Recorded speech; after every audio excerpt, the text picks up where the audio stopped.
Eu convidei a Sandra, vem Sandra aqui, é enfermeira que trabalha aqui na cidade com a gente há 10 anos, ela estava me contando, ela é de Botucatu.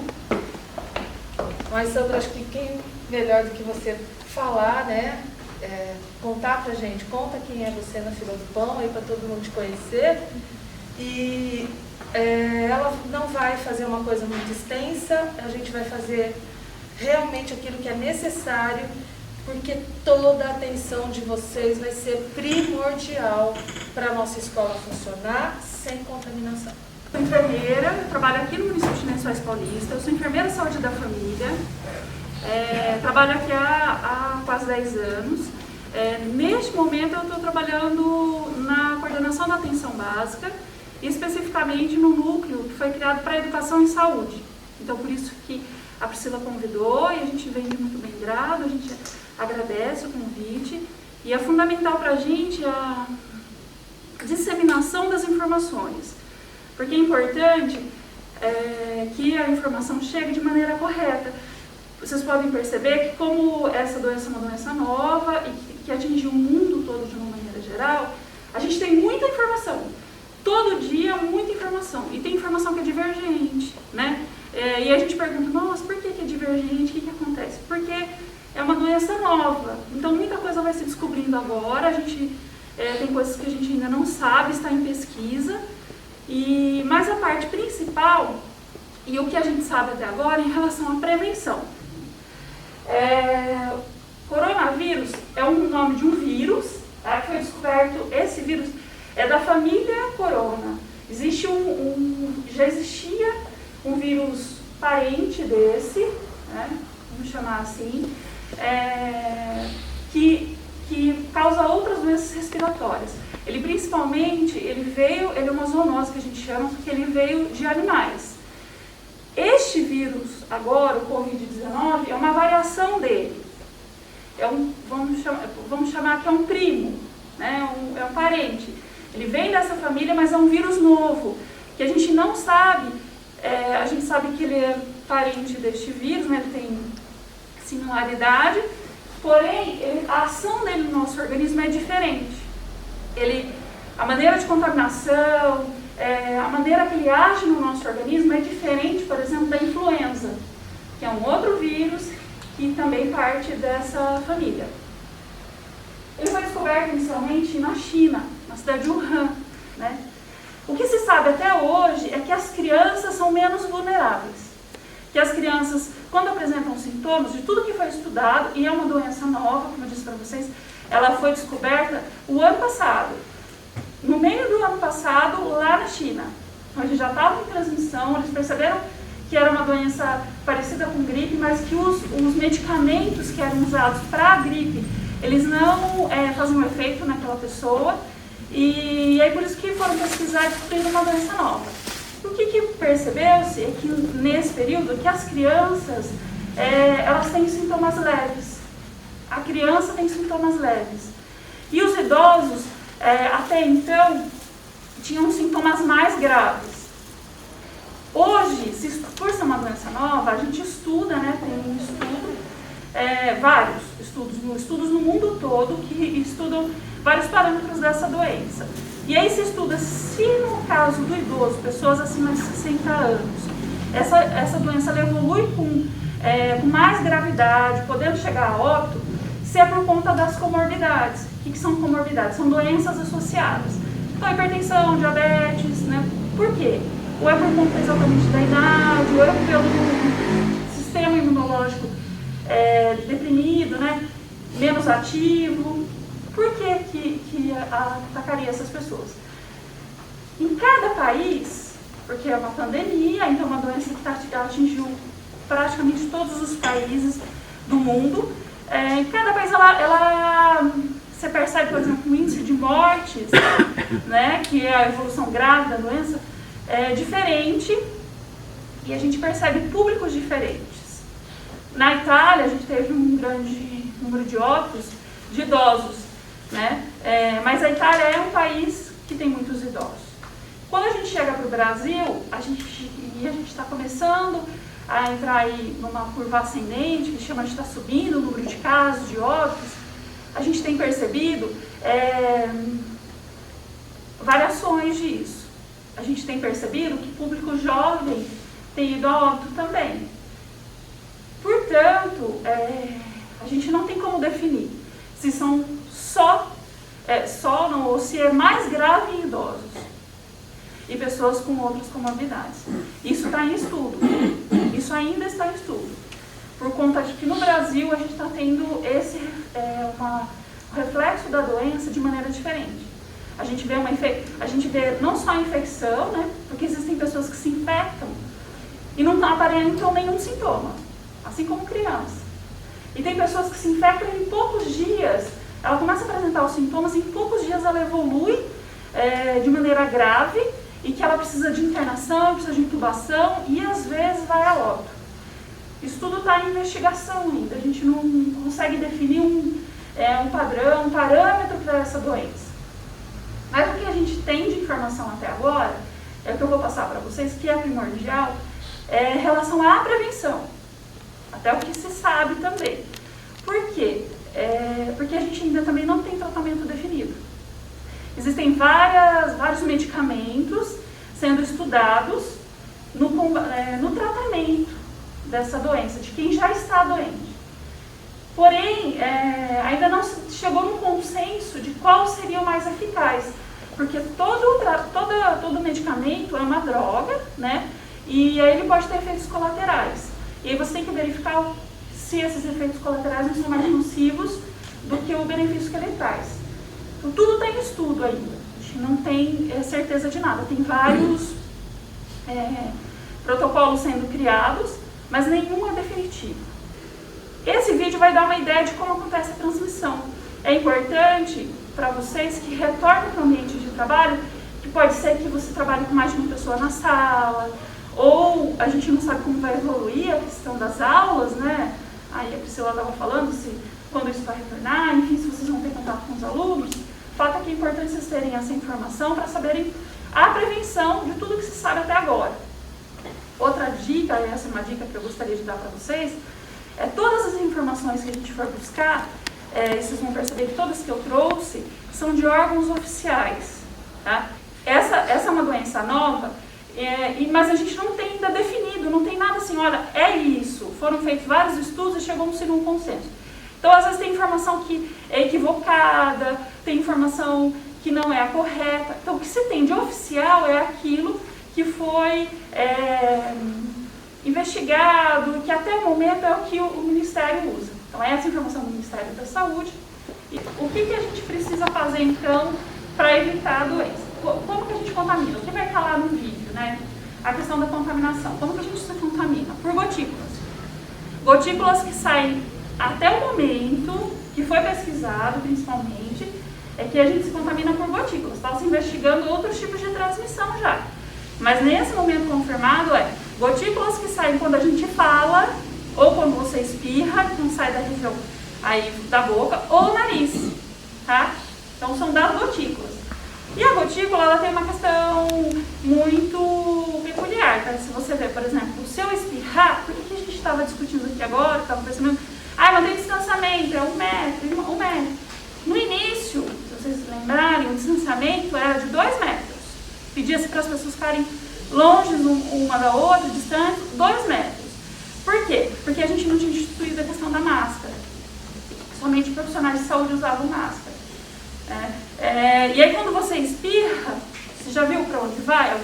A gente não, são coisas que às vezes a gente não do nosso dia a dia a gente nem para prestar atenção, mas quando você já espirrou na frente do espelho, ela vai longe. Então ele poderia alcançar próximo de 2 metros. 2 metros é uma distância segura. Agora que foi instituído o uso de máscara, isso também foi bem controverso, porque a máscara é eficaz, não é eficaz. Porém, ela é mais uma barreira. É mais uma barreira. Se você espirrar, depende da máscara que você usa, ainda haverá porque depende da trama, por exemplo, a maioria de máscara de tecido, tem máscara de TNT, tem máscara cirúrgica, que chama. Depende da trama, é o quanto vai ter permeabilidade para essas gotículas passarem. Mas ela não vai ultrapassar 2 metros, ela não vai ultrapassar 1 metro. Independente. Ela cai antes, então ela não tem força, ela barra. Isso é uma barreira. O uso da máscara é importante porque é uma barreira. Então, toda vez que você for estar na companhia de outra pessoa, né, na rua, enfim, no trabalho, e agora existe portaria e tal, não te é obrigada a usar máscara, mas ela é fundamental para diminuir esse alcance das nossas gotículas, mesmo quando a gente fala. Quando a gente fala, a gente também tem essa dispersão de gotículas. Então, o uso da máscara ajuda, é uma barreira para que isso fique restrito mais próximo de você. Então, como usar a máscara? Uma coisa fundamental, como é transmissão por gotículas, quando essas gotículas elas entram em contato com a máscara, ela molha. Vocês já perceberam essa máscara? Se você ficar com bastante tempo, você percebe, principalmente falando, quem é professor ou por algum motivo tem que falar bastante, percebe que vai ficando úmido a parte interna. E isso pode ser que a gente não perceba, mas ele passa para a parte externa. Se você pôr a mão nessa parte aqui, ó, da sua máscara, você está contaminando a sua mão. Porque você não sabe quanto dessa gotícula aqui, se você estiver contaminada, falando primeiro da gente, se você estiver contaminado, você não sabe quanto dessa gotícula passou, e aí pode ser que você seja aquele assintomático, que é a pessoa que não apresenta nenhum sintoma. Eu me contaminei, mas não tenho nenhum sintoma. Meu nariz escorreu, mas eu tenho rinite mesmo. E aí, você pôs a mão na máscara aqui, você contaminou. Botou a mão no qualquer superfície, você contamina aquele lugar. Mesa, corrimão, maçaneta de porta, torneira, qualquer lugar que a gente põe a mão. Bolsa, na mulher tem bolsa, né? Onde você pôr a mão, você contaminou, porque as suas gotículas, você está com a barreira da máscara, mas no entanto você pôs a mão e levou em outros lugares. Isso contamina aqueles lugares. Ainda está se estudando quanto tempo o vírus sobrevive em cada superfície. Não se tem isso definido com clareza. Então, por exemplo, isso aqui é alumínio, ele vai ficar vivo por um determinado tempo. No tecido, por outro tempo. Ele se comporta de forma diferente. E se sabe que pode ser de algumas horas até alguns dias, mas não tem precisão de quanto tempo. E cada superfície tem um tempo determinado para que ele sobreviva. Então ali no vídeo, por exemplo, eu ia mostrar a questão do ônibus.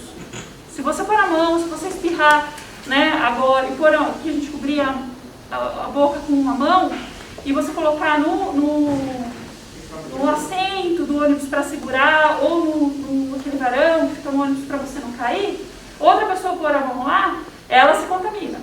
Uma coisa muito comum do nosso hábito, e a gente sente muito, vocês vão perceber, com a máscara agora, aqui a gente põe muita mão no rosto, o tempo todo. Então, vontade de coçar os olhos, não sei, uma coisa, dá uma vontade absurda de coçar o olho, às vezes levar a mão no nariz, levar a mão na boca, coça. Essas gotículas, depois que saem da gente, para contaminar outra pessoa, ou saiu da outra pessoa para contaminar a gente, como que ela entra? Pela região que a gente chama de mucosa. O que é mucosa? Tudo aquilo que tem a região do olho.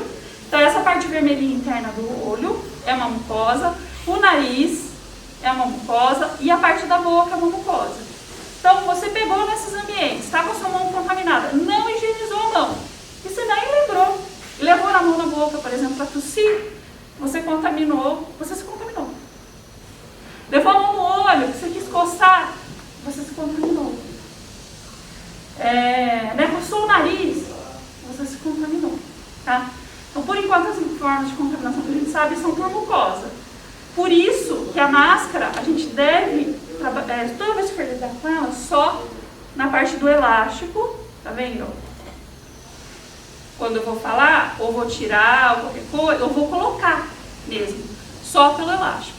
Seja as máscaras de amarrar, eu preciso ajustar pelo elástico. Seja ela de amarrar, seja ela só em volta na orelha, seja essa atrás. Só pelo elástico, porque a gente contamina, tá? A sua mão, você contamina a sua mão. A gente usa, tem, né? Graças a Deus que a gente tem, e a gente usa ela bastante. E a gente põe. Toda hora a gente põe a mão em algum lugar. Teclado, para quem vai trabalhar com computador, mouse, outras ferramentas, né? Então, como eu disse, as gotículas podem estar em qualquer lugar. A gente não sabe quanto tempo elas permanecem lá e quanto tempo o vírus fica ativo, na verdade. E quando você pega, você contaminou a sua mão. Então, nesse caso, não foi a máscara, mas foi a minha mão. Se eu, de novo, passar meu olho, vou bocejar, pôr a mão na boca, eu posso estar me contaminando. Então, como é que eu faço, então, para descontaminar a minha mão? Minha mão. Eu entreguei para vocês aí um panfletinho que fala sobre a lavagem das mãos.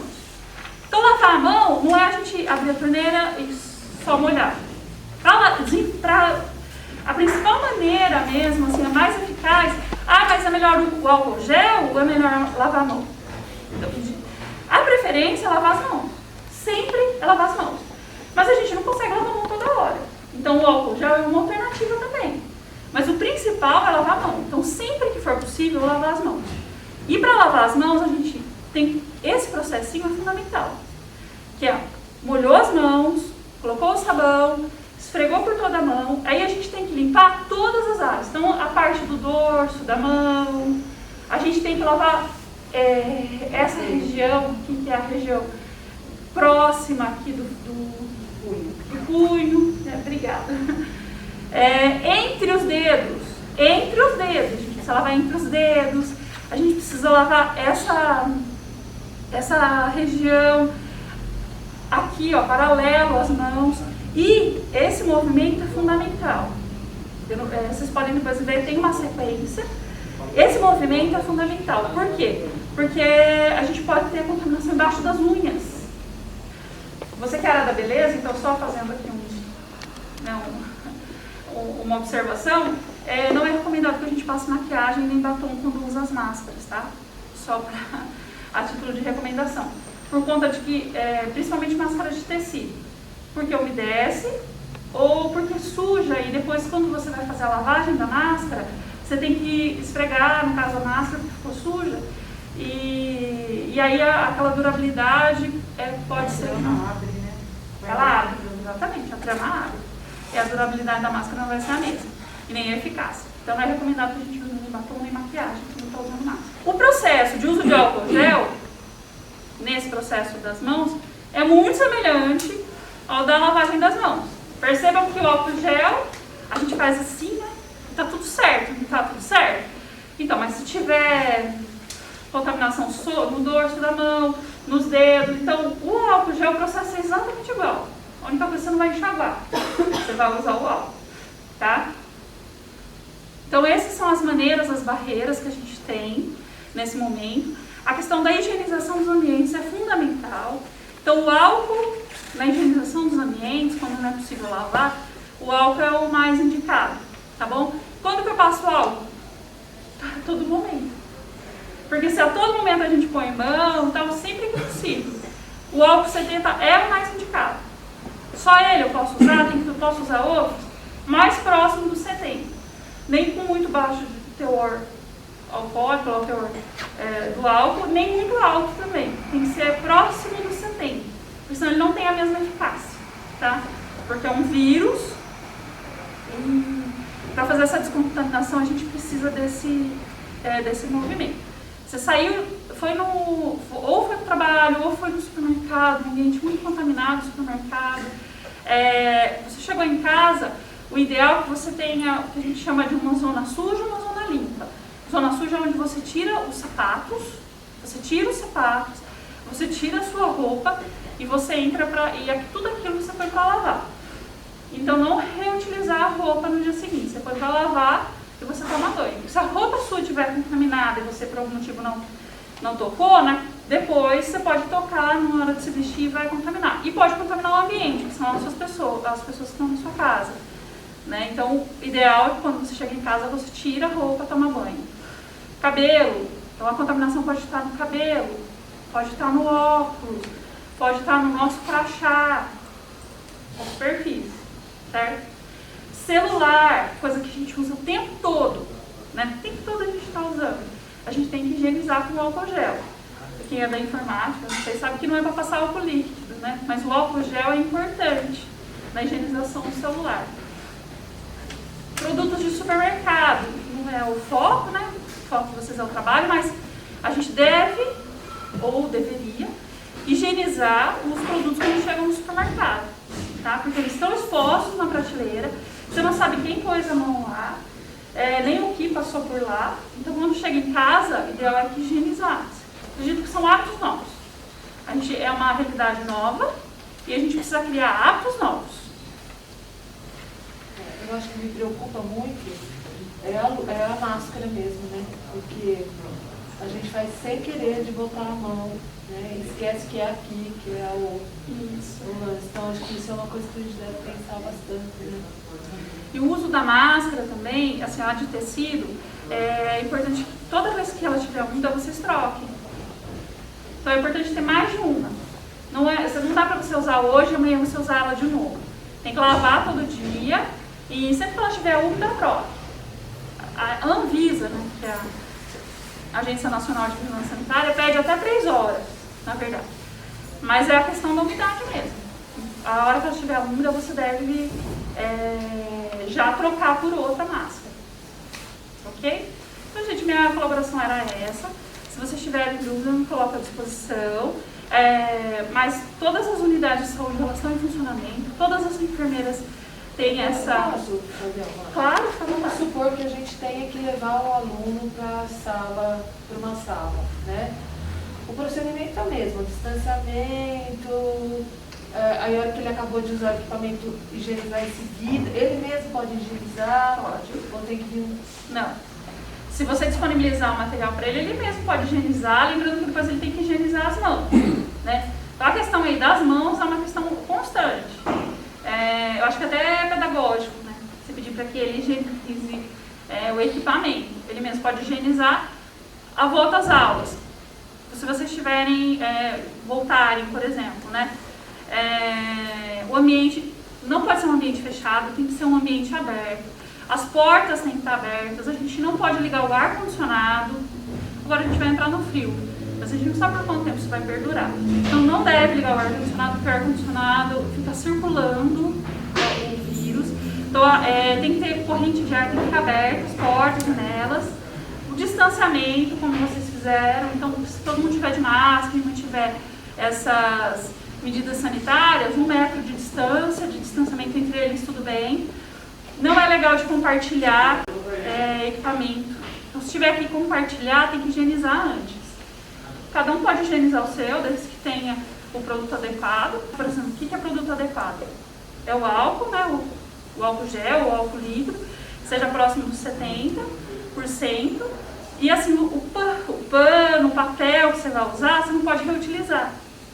Então, por exemplo, é um pano. Você limpou aquela bancada, você tem que ir para lavar. Você tem que pegar um novo. Você tem que pegar levar para outra bancada. Senão você pega aquele pano que está contaminado e leva para outra bancada. E aí você vai fazer, na verdade, um meio de cultura, né? Vai cultivando dentro daquele tecido. Então você usou, um pano para cada bancada, para pensar cada computador, enfim, cada equipamento. O hipoclorito, aquele lá é mais eficaz que o álcool. É tão eficaz quanto. Hipoclorito é uma solução, né, da água sanitária. Então, o que é considerado viável, se vocês pensarem?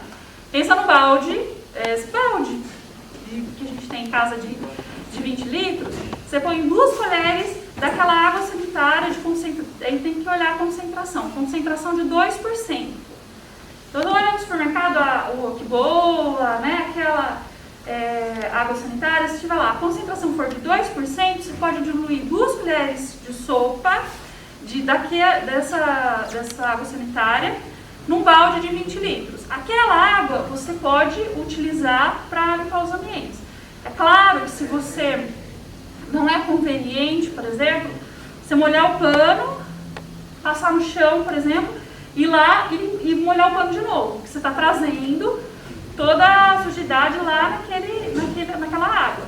Então mas você pode pôr um borrifador, ou você usa aquilo para passar no chão, depois você lava em água corrente aquele pano e depois reutiliza de novo. É tão eficaz quanto o álcool. A cadeira, essas coisas que não tem como esfregar, só borrifando mata o vírus ou tem que... Não precisa esfregar, mas você poderia borrifar mesmo essa solução, passar o pano na cadeira, ela estaria higienizada. Encosto, locais onde põe a mão. No caso do tecido, eu recomendo cobrir com plástico, assim, para usar, entende? Você impermeabilizar. Se não der para impermeabilizar, você, por exemplo, pôr plástico, porque a pessoa vai sentar no plástico. E aí você troca esse plástico, né, seria uma solução mais caseira, assim, ou você troca o plástico, ou se for um plástico que ele tem uma durabilidade, você vai fazer a mesma higienização. Então, trama de tecidos tem que lavar. E aí, no caso, a gente consegue lavar a cadeira. Mas por quê? Porque qual que é a questão aí? Ó? Eu estou falando, ok? Poderia ser qualquer um de vocês falando. Acontece, né? Por exemplo, pus a mão na máscara e uma cadeira e pus a mão lá. Eu transferi contaminação para lá. Podia ser que estivesse contaminada, eu não sabia. Aí vem um aluno, senta. Aí quando ele levanta, sei lá por qualquer motivo, que a gente põe a mão, né, no nosso corpo. Aí ele põe a mão dele na roupa dele. Ou na hora de lavar, a mãe, alguém pega a roupa. Contaminou as mãos. E aí, eventualmente, vou mexer no meu cabelo. Entende como acontece essa cadeia de contaminação? Lá na mãe do menino que... Entende como acontece a contaminação? Você pode não ter pego, mas a mãe do menino pegou Pode a roupa, pegar. pegou... Entendi. Entende? Então, essa questão do tecido é lavar. Como no caso da cadeira a gente não consegue lavar, eu aconselho, no caso, usar aí o plástico mesmo para cobrir. A máscara de tecido, como é que a gente faz para lavar?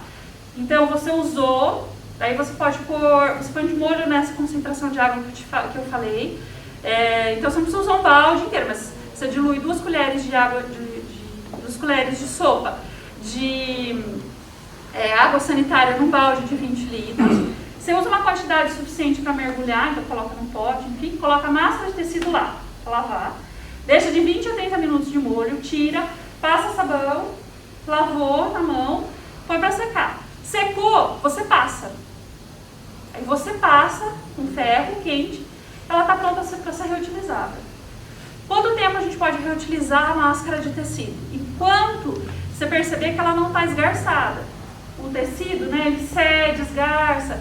De tanto você lavar, ele vai cedendo. Quando você perceber que tem esgarçamento, que ela já não está mais como era antes, né, firme, as tramas firmes, essa você já tem que descartar.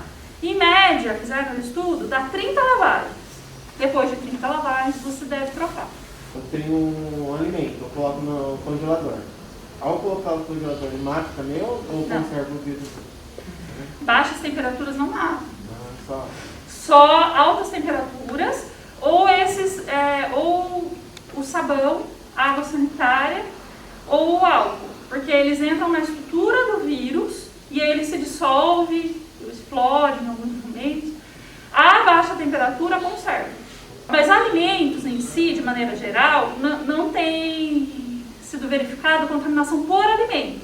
O problema do alimento é a embalagem. Então, a parte de fora, na embalagem, que é onde você põe a mão, você se contamina. Depois vai para a mão no rosto, em outra região. Não, porque o alimento, você, mesmo a fruta que você lava, esse não tem, não foi identificado até o momento, né, nenhuma infecção por alimentos. De todos os enfermeiros, leve nosso agradecimento, né? A gente sabe do esforço, a dedicação, né? Estar aí em contato com as pessoas, né? Vencendo medos, porque se a gente tem as nossas neuras, vocês devem ter também na hora de dormir. Será que eu encostei? Será que eu lavei bem a mão? Então, muito obrigada a vocês, leve o nosso abraço, o nosso carinho para todos. Muito tá bom? obrigada, agradeço. E a gente agradece por esse formato. Muito tá bom? obrigada, gente. Bom dia.